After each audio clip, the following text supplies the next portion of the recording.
Hi, if you're new to my channel, welcome. If you're returning to my channel, thank you. And may God bless you, may He keep you. Today, I would like to talk about history, or hidden history. The history of Africans and African Americans and people of dark complexion. But before we get into this topic, hit the like, hit the subscribe. And now that you've taken care of that, share the video. Thank you. History is important. It has been a way of measuring your self-worth and pride, who you are, who you'll be, and who you can become. It is a way of understanding those that came before us, ancestors, culture, pride, heritage, language. It is also an informative means to relay messages conveyed from our ancestors to where they wanted us to be in the past and in the present. But when history's been taken from you, when you've been erased from history and told that you're nothing, that you contribute nothing, that you've done nothing, that your ancestors had no place in the world, the outlook on oneself can be dramatically changed. The way you look at each other can be dramatically changed. The way you treat each other can be dramatically changed. But do you know who you were? Do you know who you are? All life, historians agree, all over the world started in Africa. And at a point specifically, I believe, and other historians and other theories, are what we call the Sahara Desert toward East Africa and Ethiopia. Now, Greek historians in their history believe that all life started in Ethiopia, that's the first place God or the Creator made man. But in the migration in the African Sahara Desert, they found evidence that it is not only older, but it has significant means of being proven.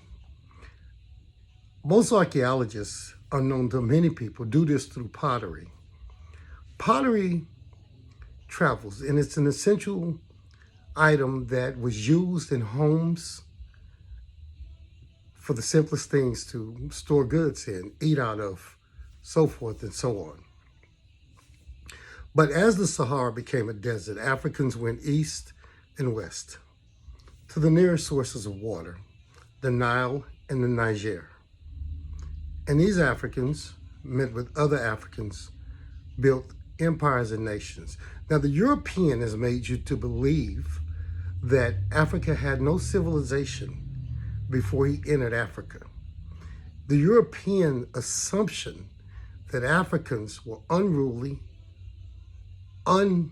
without culture, without religion, I'm telling you, it's been a myth. It's been a lie. And I say not only a lie, but because when he came into Africa, he didn't just find heritage, culture. He found civilization. He discovered what it was to be civilized. He found that they had an oral history passed down through dance, song. He found that they had a religious belief. And still to this day, there's been a presumption that the Africans of Egypt, or the Arabs which live there now, and they are not, the Africans of Egypt didn't call themselves Egyptians. They were Kemetic people. And they were very much so a kindred to the Africans of what you would call today Sudan, or North Nubia and South Nubia.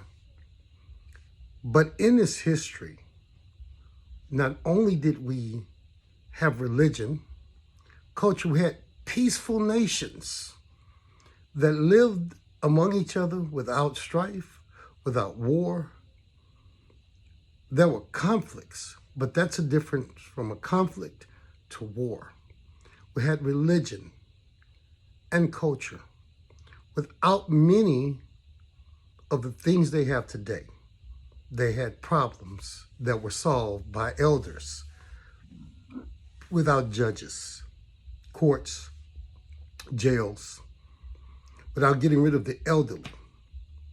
A lot of what we have adapted or adopted is European lifestyle. This is not the African culture. A lot of what we lost was our heritage, culture. And you've been made to believe that the European introduced to you so many things that is not true. He's written you out of history. He's taken away the things that make you valuable. Even today, scientists find that the DNA strands of the African people contain a sequence called 9 strands, which produce multi-geniuses. We are not a warlike people, so we did not decide to conquer or to destroy or create weapons of mass destruction. To not love Africa or the true history, and if you want to check this out, you can read the Tariq Al-Fatash or the Tariq Al-Fadan, is to not love yourself. I know the European has introduced to the world concepts that we are the worst people in the world, that we are criminals, we are nothing. But this was his way of appropriating his means to go into Africa, steal the resources, which he is still to this day, in this year, to date, 2022, doing. It is always, and we have always been, a people that was culturally rich, mineral rich. We have always been the prize that the European wants, won't admit, and won't pay for. He has decided that he would rather pit you one against another, country against continent. I say country against continent because many African Americans are naive to the fact that, or they think that, Africans don't like me. This has all been a European scheme, a design, or they all think that one is better than the other one. And until we can come together as one nation, as one people, and do what we did in Egypt, and Mali, and Songhai, and Gao, look those empires up. You know, the really sad part about the hidden history is that they knew who we were culturally. Their historians, the Greek historians and all of their writers, had already agreed when we had books before they had pens, when we had ink before they had a writing system. What I tell you is true. We were the rulers of the world. So why are we at the bottom of the world? History, hidden from you, taken from you,